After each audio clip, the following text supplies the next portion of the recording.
Assalamualaikum warahmatullahi wabarakatuh. Selamat pagi dan salam sejahtera untuk semua.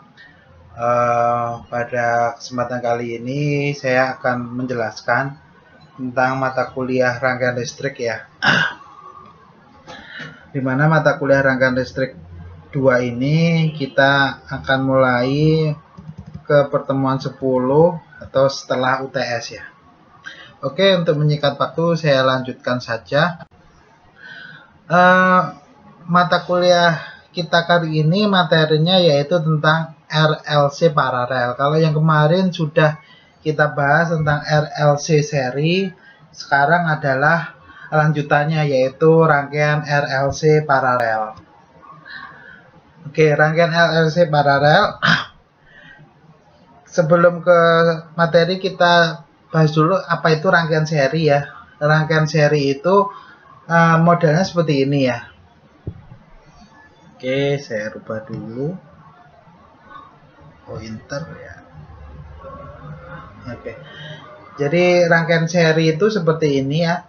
Ini R1 dan R2 itu terhubung secara seri. Kalau kita lihat dari rangkaian ini maka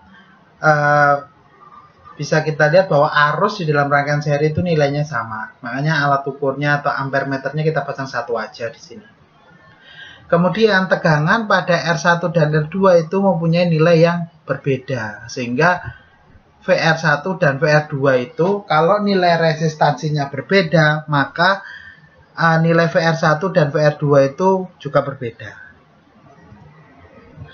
Jadi dapat kita simpulkan bahwa nilai arus pada rangkaian R1 dan R2 ini adalah sama, tetapi nilai tegangannya berbeda. Kemudian yang berikutnya rangkaian paralel ya. Nah, ini yang kita bahas. Rangkaian paralel itu bentuknya seperti ini ya.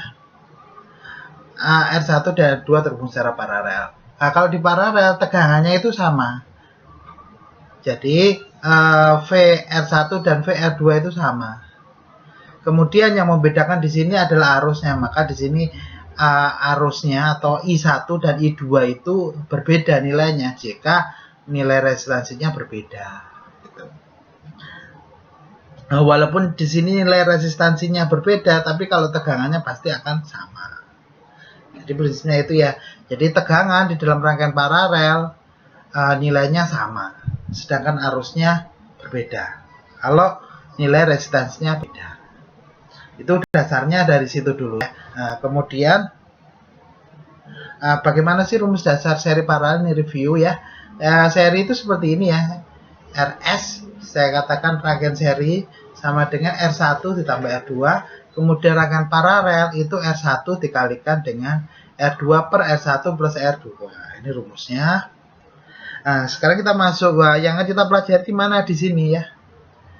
Jadi RLC seri atau yang sudah kita pelajari minggu pertemuan sebelumnya bahwa kita sudah belajar RLC seri. Kalau seri itu dihubungkan seperti ini, R-nya, ini C-nya, ini L-nya. Ini kita hubungkan secara seri.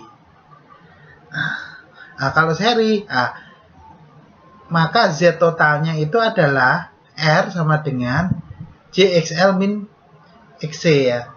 Atau kalau besar XL-nya maka Z totalnya itu R plus JXL. Kalau besar XC-nya maka Z totalnya adalah R min JXC ya. Kemudian ini yang paralel ya. Nah, paralel itu bentuknya seperti ini ya. Ada L-nya, ada C-nya. Dan juga R-nya ada 2 di sini. R untuk ini dan R untuk ini. Dalam rangkaian ini akan kita kelompokkan jadi 2 ya. Untuk menganalisanya kita kelompokkan menjadi 2. Yang pertama itu Z1 ya. Nah, ini kita bagi dulu. Z1 itu terdiri dari R1 dan XL. Kemudian yang berikutnya adalah Z2 yang terdiri dari R2 dan XC ya. Oke, nah Z1 itu adalah R1 plus JXL, kemudian Z2-nya itu R2 min JXC. Ini dalam bentuk rektangular ya.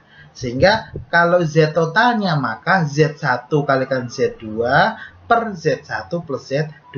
Ini rumus dasar paralel yang sebelumnya kita bahas ya.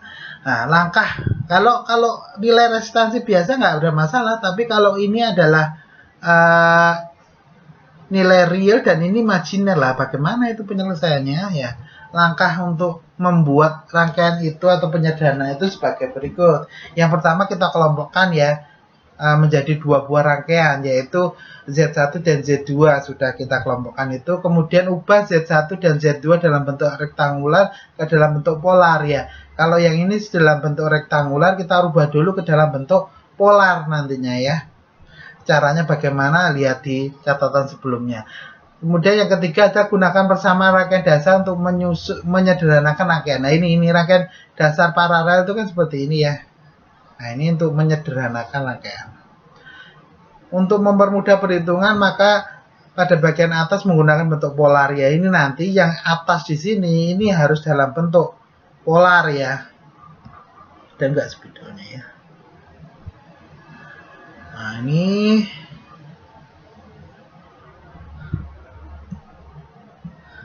kelamaan.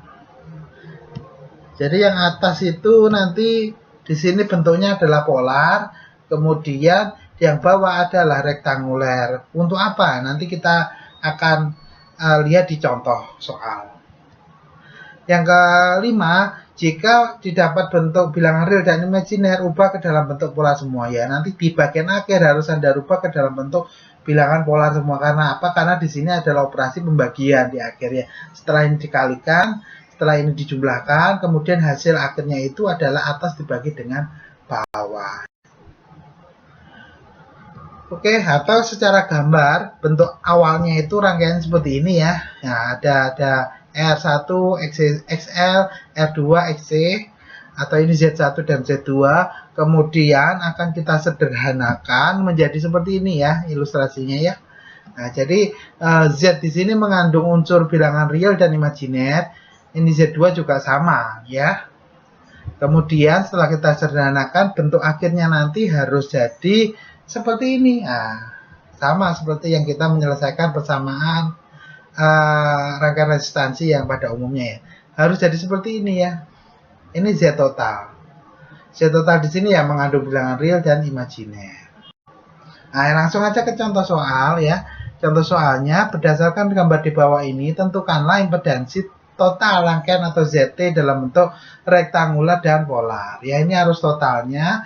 Yang B adalah disuruh mencari arus total atau IT. Di sini IT, kemudian I1 ya, di sini I yang mengalir di sini, kemudian I2 di sini. Kenapa yang dicari I tidak tegangan? Kalau tegangan cuma satu ya. Tegangan, misalkan di sini ada soal seperti ini. Disuruh mencari berapa sih tegangan Z1 misalkan ya. Ya nggak usah dihitung karena tegangannya pasti sama dengan tegangan sumber, yaitu 220 volt ya. Nah, di sini yang disuruh mencari adalah I-nya karena arus di dalam rangkaian paralel nilainya berbeda jika nilai resistansinya berbeda. Nah, untuk rangkaian yang ini tadi ya. Rangkaian yang ini menjadi dua bagian, yaitu Z1 dan Z2. Z1 itu ya, Z1 itu terdiri dari L1 dan XL ya, karena rangkaiannya yang tadi adalah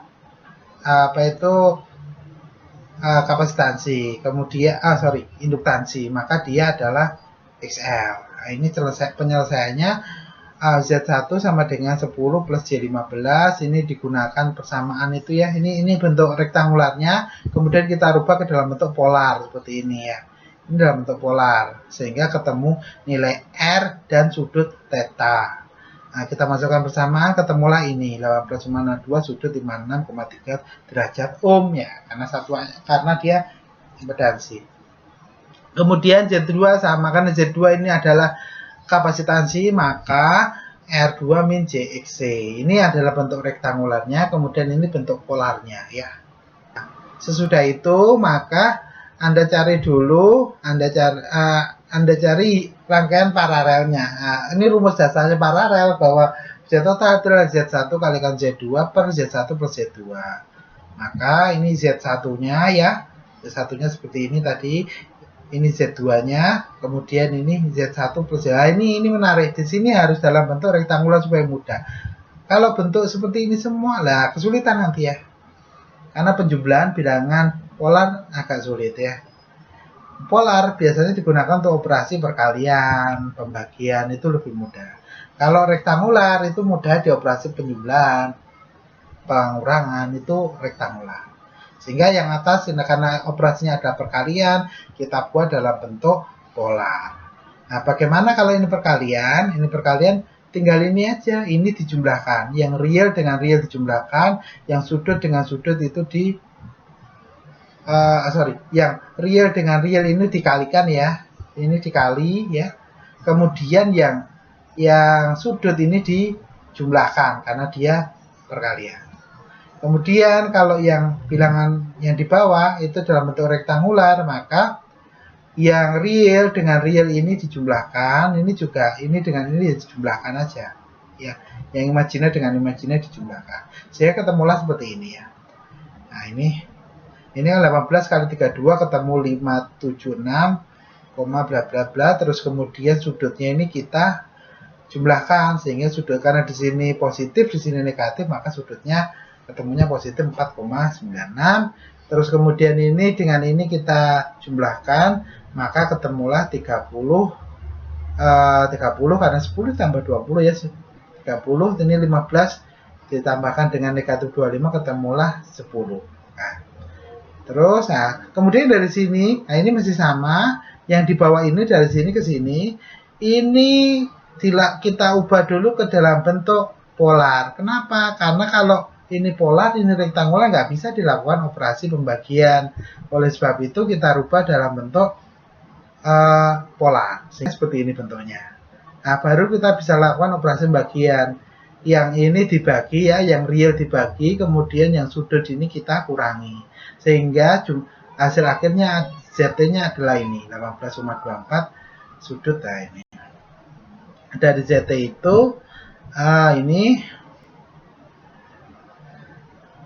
ini kita rubah dalam bentuk rektangular ya. Nah, ini dalam bentuk polar, ini kita rektangularnya seperti ini.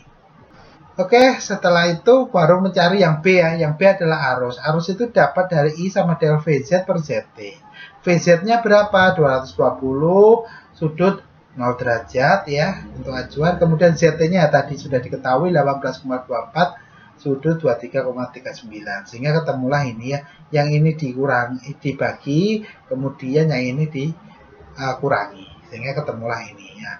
Tadi kita disuruh menentukan I total, I1 dan I2. Nah, I1 dan I2 bagaimana lah? I1 dan I2 itu bisa dicari, tinggal mengganti ZT-nya ya. V-nya sama, VS-nya, ZT-nya itu kita ganti Z1 ya. Kalau untuk total kita pakai ZT. Kalau untuk I2, Z-nya kita pakai Z2. Itu aja. Nanti ketemu. Nah, ya. Oke, itu. Kemudian setelah itu nanti Anda kerjakan ini, coba soalnya ya, untuk latihan. Jadi Anda disuruh menentukan besarnya impedansi total dari rangkaian ini ya. Langkahnya sama, kita tentukan dulu, kita identifikasi Z1-nya mana, Z2-nya mana. Setelah itu kita hitung satu-satu, berapa sih nilai Z1, berapa sih nilai Z2, baru bisa dicari Z totalnya dengan menggunakan persamaan paralel. Nah, setelah itu baru mencari I1, I2 ini sama dengan yang tadi. Setelah itu digambar ini, yang pertemuan sebelumnya digambar tegangan, vektor arus dan tegangannya. Nah, kemudian yang berikutnya di sini, ini sama, yang saja terdapat perbedaan rangkaiannya ya.